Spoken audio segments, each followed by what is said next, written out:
গতকাল চলে গেছিলাম পারমিতার অন্নপ্রাশনে। এই দেখো দুপুরবেলায় পারমিতা কিন্তু সব পঞ্চব্যঞ্জন সাজিয়ে বসে পড়েছে, মামার কোলে বসে ভাত খাবে। এখানে দেখো ওর দিদি রয়েছে, দাদা রয়েছে, দুই বোন একসঙ্গে বসে রয়েছে, খুব সুন্দর লাগছে।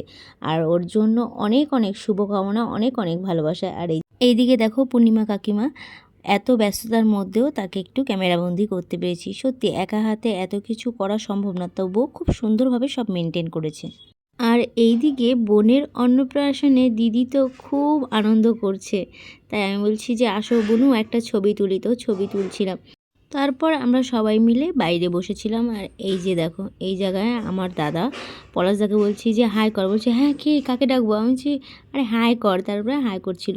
আর এই যে এখানে বাবু হলো ঠাম্মির সঙ্গে জেঠুর কোলে আদর খাচ্ছে। পুরো ঘুম হয়নি বলে ও একটু বোরিং ফিল করছিল, মানে তবুও হাসতে চাইছে না, জেঠু জোর জবস্তি করছে, তা হাসতে বাধ্য হয়েছে। আর এখানে ঠাম্মির সঙ্গে ছবি তুলছিল, একটা পোজও ঠিক মতো দিচ্ছিল না, তার জন্য আমি ভাবলাম যে চলো ভিডিওই করে নিই। তো মা তো ফটোর মতোই পোজ দিচ্ছিল। অনুষ্ঠান বাড়ি থেকে খুব কাছের একজন মানুষের সঙ্গে দেখা হয়েছে। ইনি হলেন আমার স্কুলের ম্যাম। এই ম্যামের কাছে আমার গান শেখা, নাচ শেখা, আবৃত্তি, খুব কাছের একজন মানুষ। অনেকক্ষণ গল্প করলাম, অনেক টাইম স্পেন্ড করলাম। আর শারীরিকভাবে একটু অসুস্থ ছিলেন, এখন ঠিকঠাক আছে। তারপরে সবাই মিলে আমরা বসে পড়েছি লাঞ্চ করার জন্য। এখানে ছিলাম আমি, একমাস বৌদি, পলাশদা, বাবন আর আমার বাবা।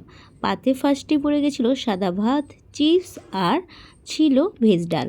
তারপর পাতে পড়ে গেছিলো এঁচোড় চিংড়ি। এঁচোড় চিংড়িটা সত্যি দুর্দান্ত হয়েছে, সব রান্না খুব সুন্দর হয়েছে, কিন্তু এঁচোড় চিংড়িটা খুব ভালো লেগেছে আমার। তারপরে ছিল ফ্রাইড রাইস, চিকেন কষা, চাটনি, পাঁপড়। আর আমি এখানে মিষ্টি নিইনি, পায়েসও নিইনি, সেটাই ওরা নিয়েছে তাই ওদের প্লেট থেকেই দেখিলাম। তারপরে ছিল হজমেলা। এবার চলো বাড়ি যাওয়া যাক। ভিডিওটা কেমন লাগলো অবশ্যই জানিও। আর পারমিতার জন্য রাখো অনেক অনেক ভালোবাসা।